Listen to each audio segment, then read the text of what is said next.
Underrated music director series ஏதோ ஒரு interesting inspiration ஐடியாவிலேருந்து ஆரம்பிச்சு இப்போ பார்ட் 5 வரைக்கும் வந்தாச்சு. நீங்க கொடுத்துக்கிட்டு இருக்கிற ஆதரவிற்கு பெருவாரியான நன்றிகள். கையை காலா நினைச்சு தொட்டு கேட்டுக்கிறேன். இன்னும் நிறைய அந்த பார்ட் 4 and 5 வீடியோஸ்லாம் நிறைய வியூஸ் போய் நிறைய பேர்கிட்ட போய் சேரணும்னா இப்போ இருக்கிற ஜெனரேஷனுக்கு அந்த 90s, 80s and early 2000s underrated music directors போய் சேருவாங்க. அவங்க பாட்டெல்லாம் அவங்க பிளேலிஸ்ட்ல போய் சேரும். அவ்வளவுதான் நம்ம ஆசை. வணக்கம் and welcome to cinema khichdi.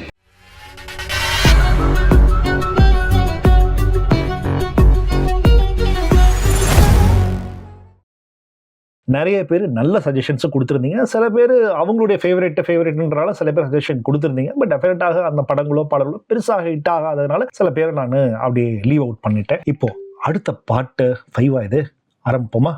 இதுல ஃபர்ஸ்ட் வந்த பேரு ஜாசி கிஃப்ட். இவர் அண்டர்ரேட்டட் மியூசிக் டைரக்டர்னு சொல்றதா இல்ல சூப்பரான சிங்கர்னு சொல்றதா அப்படின்னு தெரியல. ரெண்டுத்துக்கும் இடையில இவர் டிராவல் பண்ணிருக்கிறாரு இவரோட கேரியர்ல. இவரு படங்களுக்கு பாட்டு பண்ணதோட நிறைய சூப்பர் ஹிட் படங்கள்ல மற்ற மியூசிக் டைரக்டர்ஸ்ல அட்டகாசமான பாட்டெல்லாம் பாடிருக்காரு. ஐ திங்க் ஜாசி கிஃப்டோட பாட்டுன்னு தனியா ஒரு வீடியோ பண்ணலாம்னு நினைக்கிறேன். இப்போ மியூசிக் உள்ள வரும். இவரோட ஃபர்ஸ்ட் படம் ஒரு ஹிந்தி படம், அது கம்ப்ளீட் வாஷ் அவுட். அதுக்கு பிறகு தமிழ், மலையாளம் எல்லாத்துக்கும் தெரிஞ்ச ஒரு படம் அப்படின்னா அது 4 ஸ்டூடெண்ட்ஸ். நம்ம பரத், கோபிகா இவங்களாம் நடிச்சிருப்பாங்க. அந்த லஜ்ஜாவதி அப்படின்ற அந்த ஒத்த பாட்டு இவரை ஓவர் நைட்ல ஒபாமா கட்சின்னு சொல்லுவாங்க. அது லிட்டரலா இவருக்கு நடந்துச்சு. அவ்வளவு பிஸியான, அவ்வளவு மோஸ்ட் வாண்டடான ஒரு மியூசிக் டைரக்டராக இந்த ஜாசி கிஃப்ட் மாறினாரு 2004ல. அதே படத்துல லஜ்ஜாவதியே, அதுக்கு பிறகு அன்னக்கிளி நீ வாடி, அதுக்கு பிறகு அந்த 4 ஸ்டூடெண்ட்ஸ்னு ஒரு டைட்டில் சாங், அதுக்கு பிறகு இன்னொரு ஒரு சாங். 4 பாட்டு 4 வெரைட்டில பின்னி பெடல் எடுத்தாரு மனுஷன். அதுக்கு பிறகு ஏகப்பட்ட மலையாளம் மம்முட்டி படம், மோகன்லால் படம், மனோஜ் சுரேஷ் கோபி படம், கன்னடால படம் அப்படின்னு மாறி மாறி மாறி பிஸியா இருந்தாரு. தமிழ்ல 4 ஸ்டூடெண்ட்ஸ் மட்டும்தான் அவருக்கு சொல்லிக்கிற மாதிரியான படம். அதுக்கு பிறகு பட்டாளம்னு ஒரு படம், அதுல நதியாலாம் நடிச்சிருப்பாங்க. அது ஒரு ஃபிளாப் படம். அதுல ஒரே ஒரு பாட்டு சுமாரா இருக்கும். மற்றபடி தமிழ்ல அதுக்கப்புறம் பேர் சொல்லிக்கிற மாதிரி அவருக்கு படம் அமையல அப்படின்றதா நான் தேடின வரைக்கும். 2007ல கன்னடால சஞ்சு வெட்ஸ் கீதா அப்படின்னு ஒரு படம், அந்த படத்துக்கு ஒரு ஃபிலிம் ஃபார் பெஸ்ட் மியூசிக் அவார்ட்லாம் கிடைச்சிருக்கு. ஸோ கன்னடாலையும் மலையாளையும் தொடர்ச்சியா அட்டகாசமான பேர்லாம் வாங்கியிருக்கிறாரு. பட் இது எல்லாமே ஒரு 2010-11 வரைக்கும் தான் இந்த பேரு இருந்திருக்கு. அதுக்கப்புறம் ஒரு ஃபேட் அவுட் ஆயிட்டாரு. அங்கொண்டும் இங்கொண்டுமாக வருஷத்துக்கு 1-2 படங்கள் பண்ணியிருக்கிறாரு. ரீசெண்ட் டைம்ல இவருடைய பெரிய ஹிட் சாங்ஸ்னு எதுவும் இல்லை. பட் ஒரு சிங்கரா கொஞ்ச நாள் இவர் சூப்பரான பாட்டெல்லாம் பாடியிருக்காரு. அது தனி வீடியோ. பட் ஜாசி கிஃப்ட் அப்படின்னு சொன்னா 4 ஸ்டூடெண்ட்ஸ் தான் இப்போ வரைக்கும் நின்று பேசும். அண்டர்ரேட்டட் மியூசிக் டைரக்டர்ல அடுத்து நம்ம பார்க்க போறது சி சத்யா. நிறைய பேர் சொல்லியிருந்தீங்க. பட் நான் அதை அப்படியே புஷ் பண்ணிட்டே வந்தேன். கடைசியாக இந்த பார்ட் 5ல சேர்ந்துட்டார். ரேடியோ, டிவி இந்த காலத்திலே இவர் இன்டர்வியூ பண்ணியிருக்கேன். இவருடைய படங்கள் பாட்டு எல்லாம் கண்டினியூஸா நிறைய பிளே ஆயிருக்குது. அட்டகாசமான மியூசிக் கம்போசிஷன் பண்றவர். ஒரு கர்நாடிக்கும் பண்ணியிருக்கிறாரு, வெஸ்டர்ன் ராக் இப்படி எல்லாத்தையும் ஃபியூஷனும் அடிச்சு தள்ளி இருக்கிறாரு. படங்களும் ஹிட் ஆயிருக்குது. பட் ஏன் பெருசா சைன் ஆகலன்றதா என் மண்டைக்குள்ள ஓடிக்கிட்டே இருக்குது. சத்யா இதுக்கு முன்னாடி ஒரு தமிழ் படத்துல நடிச்சுக்காருன்னு சொன்னா நிறைய பேர் ஆச்சரியப்பட்டு போவீங்க. கண்டுகொண்டேன் படத்துல எங்கே எனது கவிதை பாட்டு தெரியுங்களா, அதுல ஒரு கோரஸ் பிட் வரும். அதுல ஒரு குரூப்ல சத்யா பாடியிருப்பாரு. அந்த ஆள் தான் இந்த சத்யா. சிங்க் ஆகுதா? தமிழ் யூடியூபில் ஃபர்ஸ்ட் டைம் சொன்னடா அப்படின்னு எங்கேயாவது போய் கட் பண்ணி போட்டுக்கு. அடுத்து சத்யாவோட ஃபர்ஸ்ட் படம் எங்கேயும் எப்போதும் பிளாக் பஸ்டர் ஹிட், படமும் ஹிட். அண்ட் இதுல இருக்கிற சாங்ஸும் அட்டகாசமான சாங்ஸ். அதுவும் குறிப்பாக கோவிந்தா கோவிந்தா சரியான ஒரு பெப்பியான ஒரு இது. அதுக்கு பிறகு அதே படத்துல வர்ற மாசம்மா 3 மாசம்மா அப்படின்னு ஒரு அர்பன் ஃபோக்கு. இன்னொரு ஒரு பாட்டு. இப்படி எல்லாமே வெரைட்டியாக எங்கேயும் எப்போதும்ல சத்யா பண்ணியிருப்பாரு. அடுத்தாக நிறைய மிஸ் பண்ண ஒரு படம் அண்ட் பாட்டு பொன்மாலை பொழுதுன்னு ஒரு படம். அந்த படம் சுத்தமா ஓடல. ஆனா அந்த படத்துல 2 பாட்டு இருக்குது. ஒரு பாட்டு கார்த்திக் அண்ட் ஸ்டீவ் வாட்ஸ் பாடியிருப்பாரு. இரவுகளில்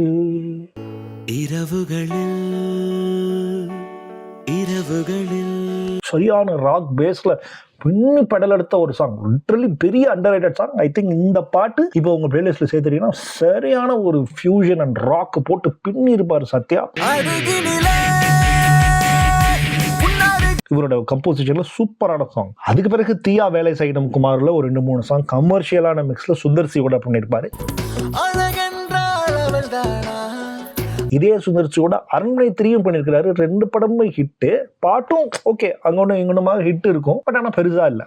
அதுக்கப்புறம் வந்து பார்த்தீங்கன்னா இவன் வேற மாதிரி பர்சனலாக ஒரு சூப்பரான ஃபேவரேட்டான ஒரு த்ரில்லர் படம் விக்ரம் பிரபு அந்த சுரபி நடிச்சிருப்பாங்க. அதுல ஒரு எக்ஸ்ட்ராடினரி சாங் என்னை மறந்தேன் என்னை மறந்தேன் என்ன மறந்தேன் எதற்கு மறந்தேன். அப்புறம் காஞ்சனா 2ல பல மியூசிக் டைரக்டர்ஸ் பண்ணியிருக்காரு. அது சத்யாவும் ஒரு பாட்டு. அதுல இந்த பாட்டு இவரோட மியூசிக் சில்லாட்ட பில்லாட்ட. அதுக்கு பிறகு அகவன், அரண்மனை 3 நிறைய படம். அதுல சொல்லிக்கிற மாதிரி படம்னா வேலை வந்துட்டா வெள்ளக்காரன், அன்னைக்கு காலையில 6 மணிக்கு அந்த படம் தான். அதுல குத்திட்டி கண்ணாலன்னு ஒரு பாட்டு, அது சூப்பரா இருக்கும். அதுவும் சத்யா தான். புரியவே இல்லை எனக்கு. இவரோட படங்களும் டீசெண்டாகவே ஜெயிச்சிருக்குது, பாட்டும் டீசெண்டான ஹிட் ஆகிருக்குது. ஆனா மியூசிக்கும் நல்ல ஓரளவுக்கு ரீச் ஆயிருக்குது. ஆனால் இவர் தான் மியூசிக்னே பல நாள் தெரியாமல் இருந்திருக்கிறாங்க. இல்லை அந்த படத்துக்கு உண்டான சரியான பிஆர் இல்லை, இவரை ப்ரொமோட் பண்ணுற அளவுக்கும் பெருசாக இவருக்கு பிஆர் இல்லை அப்படின்னு நினைக்கிறேன். அதனால தான் சத்யா அப்படின்ற பேர் அங்கொன்றும் இங்கொன்றுமாக தான் வந்திருக்குது. இப்போ டெஃபினட்டாக இவரோட பாட்டு எடுத்து பார்த்தீங்கன்னா ஈஸியாக ஒரு 10லேருந்து 15 சாங் நல்ல சாங் டெஃபினட்டாக இருக்குது.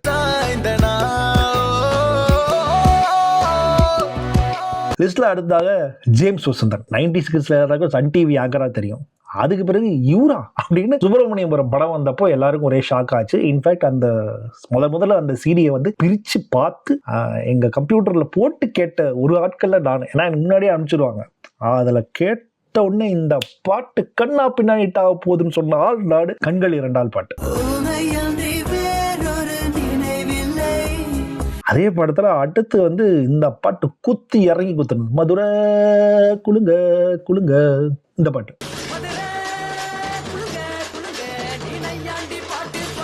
அதே படத்துல ஒரு இன்னொரு பியூட்டிஃபுல் சாங் இருக்குது. அது ஒரு மாதிரி ஒரு மிட் டெம்போல ஒரு ராக் பேலட் மாதிரியான ஒரு பாட்டு, ஒரு பெப்பியான ஒரு கிட்டத்தட்ட ஒரு ஹாரிஸ் ஜெயராஜ் ஸ்டைல் தான். அது வந்து தேநீரில் சிநேகிதம் அப்படின்னு ஒரு பாட்டு, ரொம்ப ரொம்ப அண்டர்ரேட்டட் பியூட்டிஃபுல் சாங்.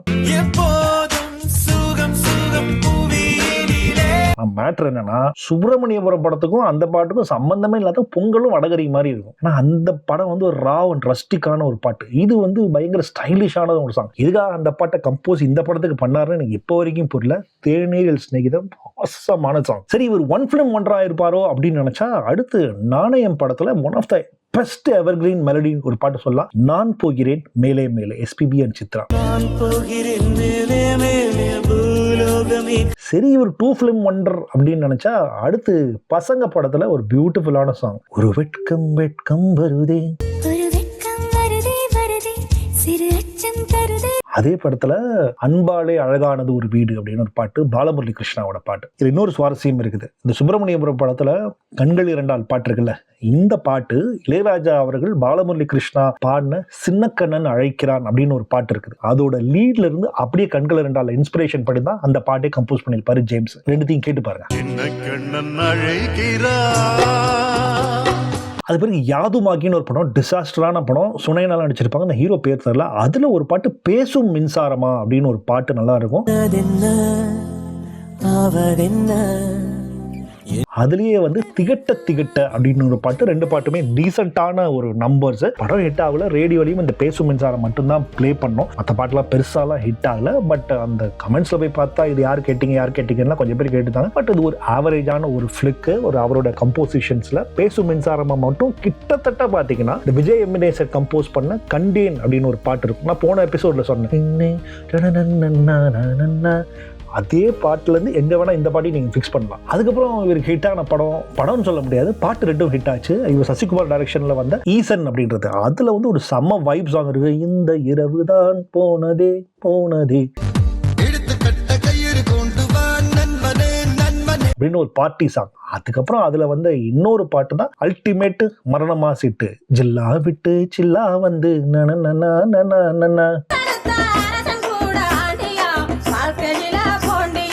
பார்த்தீங்கன்னா இப்போ ரீசெண்டாக ஒரு தெலுங்கு பாட்டு ஒன்று ஹிட் ஆச்சுல்ல, அது இந்த ஜில்லா விட்டு ஜில்லா வெத்தோட உருவல் தான் அந்த பாட்டு. அந்த பாட்டை உருவி இப்போ வந்து மகுடம் படத்துல விஷால் ஒரு பாட்டு வச்சிருக்கிறார்.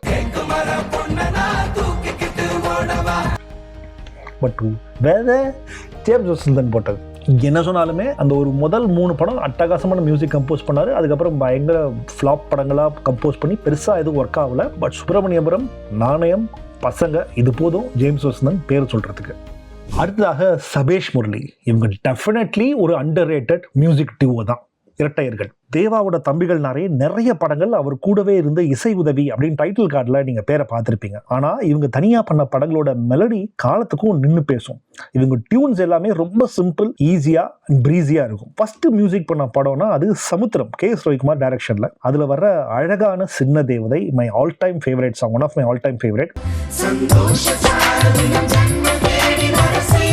சங்கர் மகாதேவன் குரல் அவ்வளோ அம்சமாக இருக்கும், அழகான சின்ன தேவதை. அடுத்து பாறைன்னு ஒரு படம், சரத்குமார், ஜெயராம் இவங்க நடிச்சிருப்பாங்க. அதில் வர ஏரோப்ளேன் பறக்குது பார் மேலே அப்படின்னு ஒரு சம ஃபன் சாங் இப்போ ரீசெண்டாக வைரல் ஆகி நிற்கிது. அதே படத்தில் வர்ற நான் ஒரு கனா கண்டேன் அப்படின்னு ஹரிஷ் ராகவேந்திரா பாடியிருப்பாரு. அதுவும் ஒரு பியூட்டிஃபுல்லான மெலடி சாங்.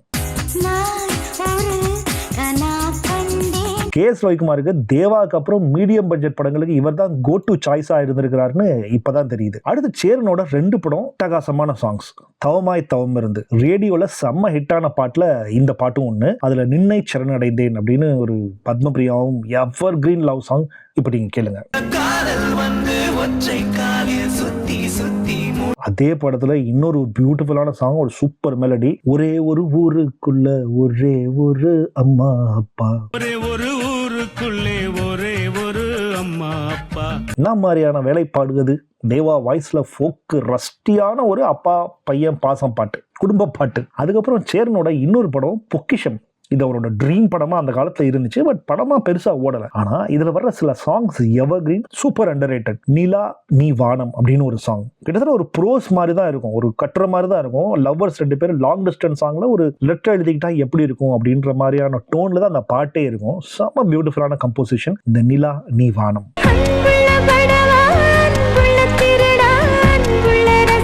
இதே படத்துல கார்த்திக் பாடின அஞ்சல் பெட்டி அப்படின்னு இன்னொரு சாங் இருக்கு. அதுவும் ஓரளவுக்கு பியூட்டிஃபுல்லா இருக்கும். ஆனா நிலா நீ வானம் சரியான சாங். இதுக்கப்புறம் அவர் இம்சை அரசன், இந்திரலோகத்தில் நான் அழகப்பன், மாயாண்டி குடும்பத்தார், கோரிப்பாளையம்னு வரிசையாக ஹிட் படங்கள்லாம் கொடுத்திருக்காரு. குறிப்பாக இந்த கோரிப்பாளையம்ல 3 பாட்டு செம்ம ஹிட்டான பாட்டு கொடுத்திருக்கிறாரு. அதுல என்ன இந்த மாற்றமோ அப்படின்னு ஒரு சூப்பரான ஃபோக் மெலடி சாங் நிறைய பஸ்ல கேட்டிருப்பீங்க.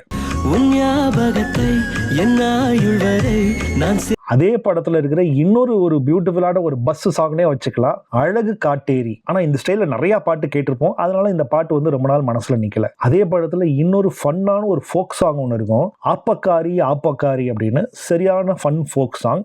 ஆனால் இஷ்டத்துக்கு டான்ஸ் ஆடி இருப்பாங்க. பட் ஃபன்னான பாட்டு இந்த ஆப்பக்காரி ஆப்பக்காரி. ஆப்பக்காரிக்கு எத்தனை பேர் நீங்கள் ஃபேன்ஸ் இருக்கிறீங்க அப்படின்னு கீழே மறக்காமல் கமெண்ட்டை போடுங்க. அதுக்கப்புறம் சபேஷ் முரளியோட கூடல் நகர் அப்படின்னு ஒரு படம், பரத் டபுள் ஆக்ஷன் நடிச்சிருப்பாரு. இதுவும் சபேஷ் முரளி மியூசிக் தான். அதுல யாரது யாரது அப்படின்னு ஹரிச்சரன் பாடின ஒரு பாட்டு. இது கிட்டத்தட்ட காதல் படத்துல வர தொட்டு தொட்டு என்னை அந்த சாங்கோட டோன்ல தான் இருக்கும் அந்த யாரது யாரது. பட் பியூட்டிஃபுல்லான சாங். அதே படத்துல வர தமிழ் செல்வின்னு ஒரு பாட்டு ஹரிஹரன் பாடியிருப்பாரு. இது டிபிக்கல் தேவா ஸ்டைல் ஒரு லவ் டுவெட் சாங். யோசிச்சு பார்த்தீங்கன்னா இது தூள் படத்துல வர ஆசை ஆசை பாட்டு ஸ்டைல்லே தான் இருக்கும். ஏன்னா அதுலயும் வந்து ஹரிஹரன், சாதனா சர்கம், இதுவும் ஹரிஹரன் சாதனா சர்கம், டோனு எல்லாமே வந்து ஒரே மாதிரி தான் இருக்கும். இவங்க மியூசிக் டைரக்டர்ஸா இவ்வளவு படம் பண்ணியிருக்காங்க. பேக்ரவுண்ட் ஸ்கோரும் இவங்க நிறைய படங்களுக்கு பண்ணியிருக்காங்க. அதுல பெயர் சொல்லக்கூடிய படங்கள்னா ஜோடி, ஆட்டோகிராஃப், அரசாங்கம், இரும்பு கோட்டை முரட்டு சிங்கம், இதெல்லாம் இவங்க பிஜிஎம் மட்டும் பண்ணி ஹிட்டான சில படங்கள். அடுத்ததாக இந்த லிஸ்ட்ல சூப்பர் அண்டர்ரேட்டட் அப்படின்னு நிறைய பேர் சஜஸ்ட் பண்ணியிருந்தீங்க, நானும் வச்சிருந்தேன். ரவி தேவேந்திரன் அவர்கள், இசையமைப்பாளர் தேவேந்திரன் அப்படின்ற மியூசிக் டைரக்டர். லேட் 80s கொஞ்சம் கொடி கட்டி தான் மறந்துருக்கிறார். ஃபேக்ட் என்னன்னா, முன்னாள் முதல்வர் ஸ்டாலின் நடிச்ச ஒரே ரத்தம் அப்படின்ற ஒரு படத்துக்கு இவர் தான் மியூசிக். அந்த படத்தோட சாங்ஸ் விட இவர் மற்ற சாங்ஸ் எல்லாம் அதிரி புதிரி ஹிட்ஸ் 80s. மண்ணுக்குள் வைரம் அப்படின்னு ஒரு படம், சிவாஜி கணேசன், முரளி எல்லாம் நடிச்சிருப்பாங்க. ஒரு டிபிக்கலான கிராமத்து படம். அதுக்கு என்ன வேணுமோ அதை அப்படியே கொடுத்திருப்பாரு. கிட்டத்தட்ட ராஜா அந்த படத்துக்கு இசையமைக்க முடியாது, இல்லை டைம் இல்லைன்னு சொல்லியிருப்பாரு போல. ராஜா சாரோட music style, rhythm pattern, chorus எல்லாமே இந்த மண்ணுக்குள் வைரம்ல அப்படியே இருக்கும். டைரக்டர் இதுதான் எனக்கு ஸ்டைல் வேணும்னு வாங்கி கேட்டிருப்பார் போல. அதனால நம்ம தேவேந்திரன் அவர்கள் அட்டகாசமாக கம்போஸ் பண்ணியிருப்பாரு. இதுல என்னோட ஃபேவரட், நிறைய பேரோட ஃபேவரட் இதோ இந்த பாட்டு, பொங்கியதே காதல் வெள்ளம். பொங்கியதே காதல் அடுத்ததாக இந்த படத்துல ஒரு முத்து சிரித்தது அப்படின்ற ஒரு பாட்டு. இந்த முத்து சிரித்ததுல வர்ற கோரஸ், சிரிப்பு, ஒரு சின்ன கிளாரினட், ஃப்ளூட் இதெல்லாம் அப்படியே ராஜா சாரோட ஸ்டைல். அடுத்து இதழோடு இதழ் சேரும் நேரம் அப்படின்னு ஒரு பாட்டு. அடுத்ததாக இவர் பாரதி ராஜாவோட சேர்ந்து பண்ண வேதம் புதிது சரியான ஹிட் படம். அதுல வர்ற இந்த ஒரு பாட்டு all time ever green song, கண்ணுக்குள் 100 நிலவா. அதே படத்துல வர்ற இதோ இந்த பாட்டு மந்திரம் சொன்னேன். ஓப்பனிங்ல வர்ற வீணை, அடுத்து வர்ற ஃப்ளூட்டு, அப்படியே ராஜா சாரோட பேட்டர்ல எக்ஸ்ட்ரானரியான பிட்டு, செம்ம கர்நாட்டிக்கான ஒரு சாங் மந்திரம் சொன்னேன். அதே படத்துல வர்ற புத்தம் புது ஓலை வரும். அடுத்ததாக அதே படத்துல வர்ற மாட்டு வண்டி சாலை, இது வந்து ஒரு love breakup song. Malaysia Vasudevan பாடியிருப்பாரு. கண்ணை மூடிட்டு நீங்க இப்ப கேளுங்க.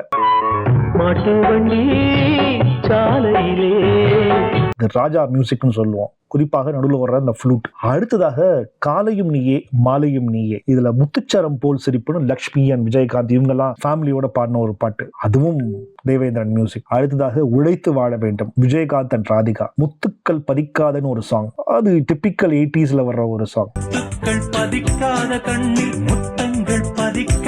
அப்புறம் புதிய தென்றல் அப்படின்னு ஒரு படம். ரமேஷ் அரவிந்த், சிவரஞ்சனி நடிச்சிருப்பாங்க. அதுல எஸ்பிபி அண்ட் சித்ரா பாடின ஒரு சூப்பர் ஹிட் சாங் இருக்கு, தென்றலிலே மிதந்து வரும். அதே படத்துல வர்ற ஓ பறவைகளே பறவைகளே, இதுவும் இன்னொரு ஹிட். அப்புறம் அதே படத்துல வர்ற முத்தம் கொடுக்கணும் முத்தம் கொடுக்கணும், இது எல்லாமே தமிழ்ல late 80s and early 90s style song. ரொம்ப லைட்டான மியூசிக் தான், லைட் மியூசிக் ஸ்டைல் தான் இருக்கும். ஈஸியான டியூனு, ஒரு தப்லா, ஸ்ட்ரிங்ஸ் இருக்கும், ஒரு அக்கஸ்டிக் கிட்டார் இருக்கும், ஃப்ளூட் இருக்கும், கிளாரினெட் இருக்கும், பேங்கோஸ் மாதிரியான இன்ஸ்ட்ருமெண்ட் ரிதம்க்கு இருக்கும். சூப்பராக அதை வந்து எல்லா படத்துலையும் இவர் யூஸ் பண்ணியிருக்கிறார். அதுக்கு பிறகு அஜித் குமாரோட ஃபர்ஸ்ட் படமான தெலுங்கு படம் பிரேம புஸ்தகம், இந்த படத்துக்கும் தேவேந்திரன் தான் மியூசிக் பண்ணியிருக்கிறாரு. அதுக்கப்புறம் நடுவில் நிறைய டிவி ஷோஸ் எல்லாமே பண்ணியிருக்கிறாரு. பட் லேட் 2000ஸ்ல தமிழ்ல வெளியே வராத சில படங்களுக்கு நிறைய மியூசிக் பண்ணியிருக்கிறாரு. ஆனா இவரோட 80ஸ்ல இவர் பண்ண சில படங்கள் எக்ஸ்ட்ராடினரி. இந்த அண்டர்ரேட்டட் மியூசிக் டைரக்டர்ஸ் சொன்ன எல்லார்கிட்டையுமே ஒரு பேட்டர்ன் இருக்குது. நான் பார்த்த வரைக்குமே இன்ட்ரெஸ்டிங்கான டியூன்ஸ் எல்லாமே பண்றாங்க, நிறைய திறமைகள் இருக்குது. ஆனா அது எல்லாமே முதல் ஒரு 3-4 படத்திலேயே பண்ணி எல்லா திறமையும் எல்லா டியூன்ஸும் வெளியே கொண்டு வந்துடுறாங்க. அதுக்கு பிறகு அங்கொன்னும் இங்கொன்னுமாக தான் ஒரு படத்துல ஒரே ஒரு பாட்டு தான் ஹிட் அடிக்கிறாங்க. இல்லைன்னா கம்ப்ளீட்டா அந்த ட்ரெண்டுக்கு ஏற்ற மாதிரி இல்லாம அவங்க அப்படியே ஃபேட் அவுட் ஆயிடுறாங்க. அதனாலதான் இவங்க அப்படியே ஃபேட் அவுட் ஆயிடுறாங்க அப்படின்னு நான் நினைக்கிறேன். நீங்க என்ன நினைக்கிறீங்க? ஏன் இவங்க வந்து ஒரு ராஜா மாதிரி, ரஹ்மான் மாதிரி, வித்யாசாகர் மாதிரி, ஒரு தேவா மாதிரி வந்து ஒரு 10 இயர்ஸ்க்கு மேல வந்து 15 இயர்ஸ்க்கு மேல சர்வைவ் ஆக முடியல அப்படின்னு நினைக்கிறீங்க? இப்போ நான் சொன்ன லிஸ்ட்ல இருக்கிற சாங் மியூசிக் டைரக்டர்ஸோட பாட்டுல எந்த பாட்டு உங்களோட ஃபேவரட் அப்படின்றத மறக்காம கமெண்ட் பண்ணுங்க. வேற ஏதாச்சும் பாட்டு மிஸ் பண்ணியிருந்தாலும் கூட நீங்க கரெக்ட் கமெண்ட் பண்ணுங்க. அப்புறம் வந்து நிறைய பேர் சங்கர் ஏசான் லாய் அப்படின்னு சொல்லியிருந்தீங்க. அவங்க நிச்சயமே அண்டர்ரேட்டட் மியூசிக் டைரக்டர்லாம் கிடையாது. அவர் வந்து ஹிந்தியில இவங்க 3 பேரும் பண்ணது மஜா சாங்ஸ், மஜா ஆல்பம்ஸ், பிளாக் பஸ்டர். கிட்டத்தட்ட 10 வருஷம் ஹிந்தி சினிமா ரூல் பண்ணியிருக்கிறாங்க. தமிழ்ல மட்டும்தான் இவங்க வந்து ஆளவந்தான் அண்ட் விஸ்வரூபம் 2 படம் போதும் அவங்களோட பேர் சொல்றதுக்கு. ஆளவந்தான்ல கடவுள் பாதி மிருகம் பாதி கலந்து செய்த கலவைனா டிங் டிங் டிங் அப்படின்ட்டு அந்த பாட்டு ஒட்டு போதும். அதே போல விஸ்வரூபம்ல எவன் என்று நினைத்தாய் அப்படின்னு இன்ட்ரோ சாங்,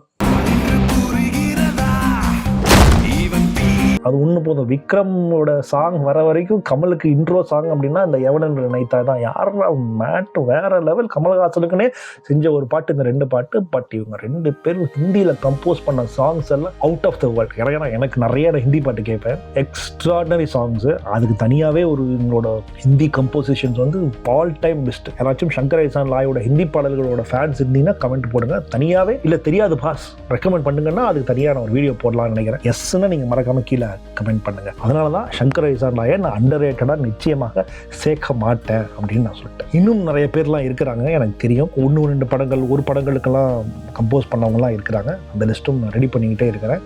அது மேபி அடுத்த பார்ட்ல பார்க்கலாம். அண்ட் இதுக்கு முன்னாடி வந்த பார்ட் 1, பார்ட் 2, பார்ட் 3, பார்ட் 4 எல்லாத்தையுமே சேர்த்து கம்ப்ளீட்டான ஒரு வீடியோவாகவும் ரெடி பண்ணிட்டு இருக்கேன். ஸோ அந்த என்டையர் பிளேலிஸ்ட் நீங்க பார்க்கணும்னாலும் இதோ இந்த இடத்த நீங்க கிளிக் பண்ணுங்க. எல்லா வீடியோஸையும் எல்லா பாட்டையும் நீங்க கேட்டு அந்த சாங்ஸ் எல்லாத்தையும் என்ஜாய் பண்ணலாம். இந்த எஃபர்ட்டுக்கு மறக்காம நீங்க லைக் பண்ணிட்டு கமெண்ட் பண்ணுங்க. அண்ட் முடிஞ்சா சூப்பர் தேங்க்ஸ். சப்போர்ட் பண்ணீங்கன்னா ரொம்பவே ஹெல்ப்ஃபுல்லா இருக்கும். நன்றி, வணக்கம்.